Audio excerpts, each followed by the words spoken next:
अद्य प्रथमोऽध्यायः। अर्जुनविषादयोगः। धृतराष्ट्र उवाच धर्मक्षेत्रे कुरुक्षेत्रे समवेतायुयुत्सवः मामकाः पाण्डवाश्चैव किमकुर्वत सञ्जय।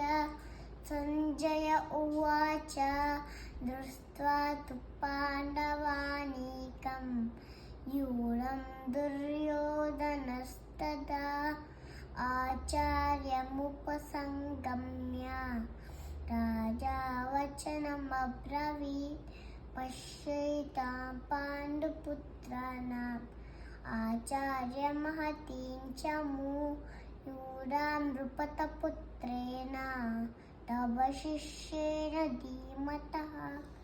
एकश्लोक भागवतम्। आदौ देवकी देवी गर्भजननं गोपीगृहे वर्धनं मायापूतन जीवितापहरणं गोवर्धनोद्धारणं कंसच्छेदन कौरवादिहरणं कुन्तीसुतान् पालनम् एतत् पाण्डवपुराणिकलिशं श्रीकृष्णलीलामृतम्।